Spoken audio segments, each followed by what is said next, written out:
Hello everyone, my name is Junshen Bai from Beihang University. The title of our paper is Flower Factory, a component-based approach for rapid flower modeling. This work is cooperated with Siyuan Wang, Junjun Pan, and Jinglei Wang.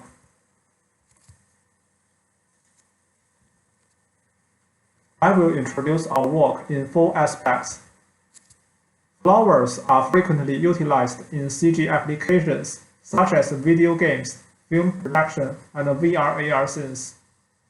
However, due to the complex structure of the flower, it is quite tactical and time-consuming for designers to generate a realistic flower using the 3D modeling software. In traditional modeling pipeline, designers must create the shape and produce the textures for each component. It usually takes more than 20 minutes to generate a 3D flower. Although some work have investigated the reconstruction from X-ray images or point clouds, they require user to provide complex structural information, and they are time-consuming. The challenges we face are from 3 aspects. First, how to create realistic flowers. Second, how to reduce the computational cost for complicated interactions. Third, is it possible to be integrated in lightweight applications? In this paper, we propose a component-based approach for rapid flower modeling. Our contributions are listed as follows. First, our comprehensive component-based framework can be controlled by a set of parameters. It greatly reduces the computational cost and ensures the framework can be integrated into mobile platform. Second, the components can be assembled in different ways to create various types of flowers. Also, we present a straightforward strategy to handle the collision of petals. Third, we design a number of rules and provide a predefined mask to adjust the color distribution on the petal surface. Now, let me introduce the method details. This is the framework of our method. After the user sets the parameters, the flowers is created from 2 perspectives. One is the geometry, the other is the texture. The floral components consist of petals, leaves, receptacles, and stamens. Petals and leaves are created using 2D boundary curves on 2D planes. The region for the boundary curve is defined, and the control points must locate in this region. We generate smooth boundary curves using B-spline, which is defined by the control points. After the boundary is constructed, the petal is subdivided and is triangulated. Serrate leaves often appear in nature, so we add sawtooth to the boundaries of leaves. In practice, a set of patterns are predefined. Since the models are created on 2D plane, we employ linear plane spinning to produce the 3D geometry. We compute the Euclidean distance from the points on the surface to the points on the central vein. Then we use the distance to compute the rigging weights. After that, to change the shape, we make the central vein to fit a 3D curve. A complete flower can be constructed after each component is created. A set of parameters can be specified, such as the number of leaves, the height of the interval, and the rotate angle. The stamens are created based on a spiral curve. The cell index increases along the curve. Then the stamens are located on the cells. Also, to handle the collision and overlaps between different layers, a small interval is added.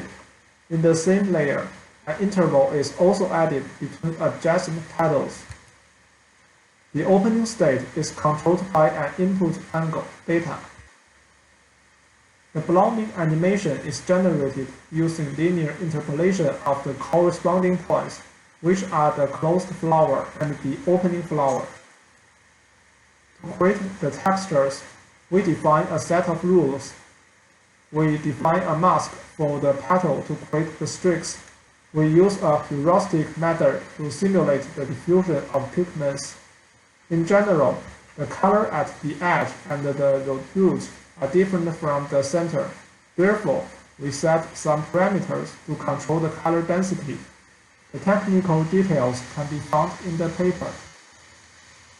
The textures generation for the leaves is similar to the petals. However, the leaves usually have regular veins.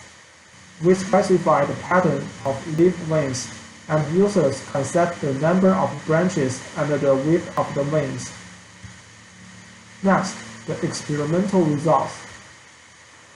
This video shows the variations of the petals with different shapes.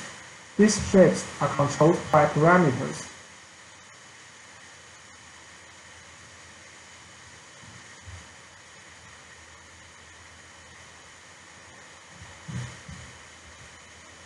This video shows the variations of different number of layers and a different number of petals.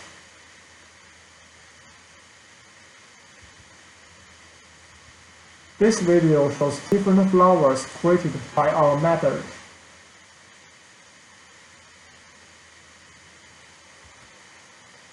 Also, we test scenes with blossom clusters. We compare our work with other methods. This method is for the blooming animation.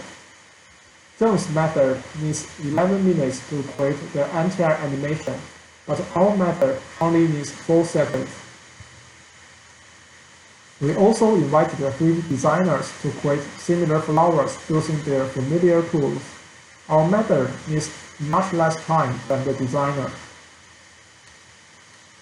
Finally, we conduct a user study to evaluate the effectiveness of our system. The evaluator thinks our method is easy to use and the parameters are rational, but the fidelity is relatively low. Also, interclass correlation coefficient (ICC) is employed to evaluate the consistency of the questionnaire. The ICC is 0.932 is much higher than 0.75. It means that the consistency is very high. Our system is not without limitations. First, our approach cannot generate inflorescence. Second, our system does not employ any biological knowledge for the modeling. Third, our system cannot produce flowers directly from photos. Conclusion and future work. In this paper, we propose a component-based framework for rapid modeling of flowers. Our technique is capable of producing a variety of flowers quickly.